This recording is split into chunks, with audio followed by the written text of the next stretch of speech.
There's some truths here to which I'd like to add maybe some of my texture. The thing with cancer is that at the time of diagnosis, everything changes. Life gets divided into two sections at that moment. It's you pre-cancer and then life after cancer. This is true facts, but reactions can vary. You start seeing yourself as a different person. You are no longer who you used to be.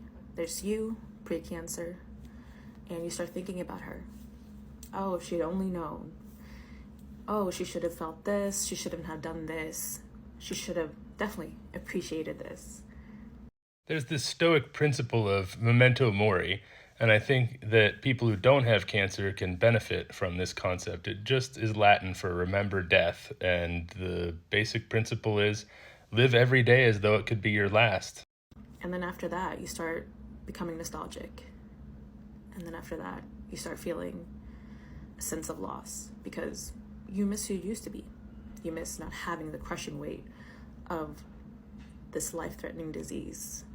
You miss feeling freer and more certain that you had a future. This is interesting to me because I come from a pretty abusive childhood and I've got all kinds of post traumatic stress. And, especially when you've been super poor and you've had a bunch of bad stuff happen to you early in life, you don't really feel like you have a future. I don't really miss pre cancer me because pre cancer me was very fearful of not having a future. It was always very fearful of doom that was to come.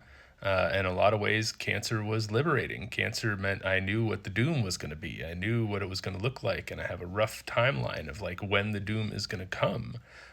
In a lot of ways, cancer for someone who has post-traumatic stress can be liberating. I'm not saying I'm glad I have cancer, but I am saying I don't really miss pre-cancer me. Pre-cancer me had a whole different slew of problems, and it's I just don't want people who don't have the same feeling of missing what life was like before cancer or have different sort of conflicting feelings to feel badly that they don't feel the exact same way. Everybody kind of comes to this with their own unique circumstances, and that's part of why I'm reacting to this video. I think that what she posted here is brave and great, and I really love this piece of content that she put out. It just inspired me to want to add a little bit of my flavor to it for a different, perhaps, audience. Sure, you might have not known what the future held, but you knew you had one. But then now, you don't know if you're going to be alive in 10 years. Firstly, with stage 4 colorectal cancer with metastases in the livers, et cetera, I am very confident I'm not going to be alive in 10 years. I have a 15% chance of seeing 2026. I was diagnosed in 2021. I'm not going to see 2031. That's in the books. And even if you achieve remission, you'll keep wondering every day how long it will last. You realize how short life is. And sure, you have a greater appreciation of things that you took for granted before. But to have the privilege to take things for granted, to have the ability to be carefree, to be able to experience something without thinking, what if this is the last time? What if this is the last time I'll feel this way?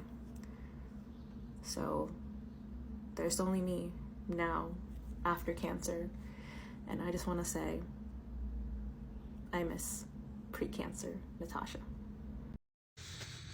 I hear you post-cancer, Natasha, and I'm sorry you're on this ride. It does truly suck. It's no good, and I don't wish it on anybody.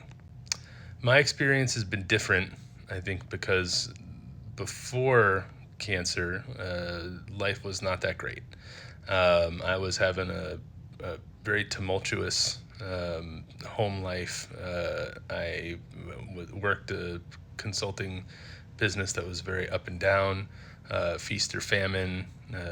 Got paid really well for short periods of time and then nothing at all for long periods of time. And for someone who came from being incredibly poor and having an abusive background, I never felt like I had a future. It always felt like there was doom right around the corner, and I was always thinking about, what happens when we run out? What happens to my kids when we run out? Are we going to live under a bridge in a refrigerator box? When you have a consultancy or you have a business and then you run out of money, there's really no safety nets. You're kind of screwed. These are the thoughts that run through your mind whenever the revenue stops coming in. I had a spouse who had a very audacious financial goal that I didn't share, but I was the primary source of revenue, and we did everything we could to try to achieve that goal that was going to take a decade.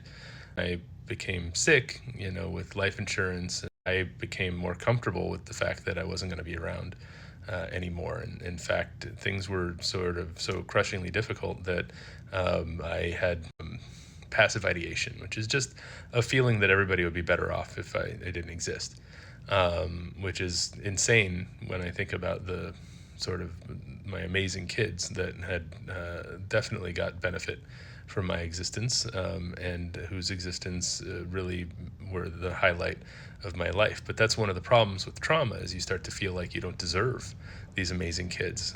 There's this great documentary called The Resurrection of Jake the Snake, about a professional wrestler from my childhood, his struggles with being a trauma survivor. And he talks about having been abused as a kid and fearing that being around his children might trigger him to abuse them in a similar way.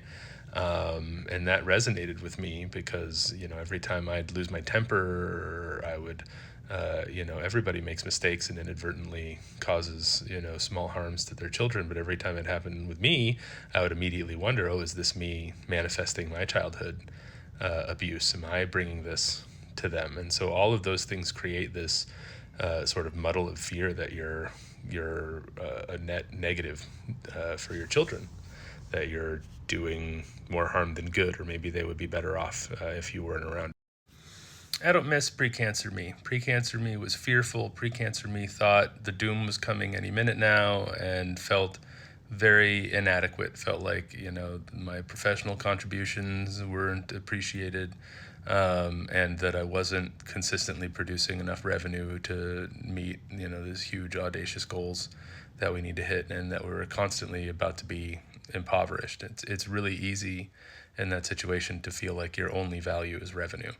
And what cancer taught me was the value of kindness. I experienced love and care and kindness from my chemo infusion nurses that I had never really experienced before. And I wasn't really ready for it, but it really woke me up to sort of the dysfunction that I was showing my boys in terms of relationships.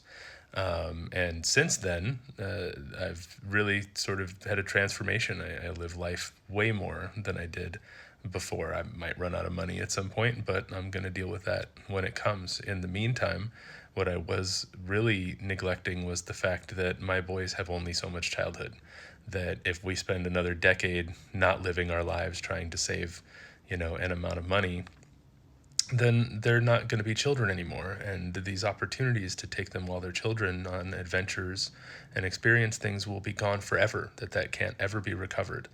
And so that's what I'm doing in my sort of post-married life. I'm showing them that there's kindness out there, and that love and care are the most important things, and that you've got to balance a responsibility to save for your future with a responsibility to live your life now, a responsibility to your children to show them what life can be, and that they need to live in the moment as well. And since then, I've done amazing adventures with both boys. I've had sailboat races, seeing a wonderful woman who's shown the boys what kindness and love looks like, and her whole family has been amazing. And really, cancer in some ways has been the best thing that could have happened to me and my boys. And I wouldn't trade these experiences that we're having now for not having cancer, even though cancer sucks. These situations are incredibly personal and unique for each person. But I still really appreciate Stupid Cancer for sharing her story and being courageous, and inspiring me to share more about mine. So I hope this provides some comfort or value to folks. And anyway, let me know.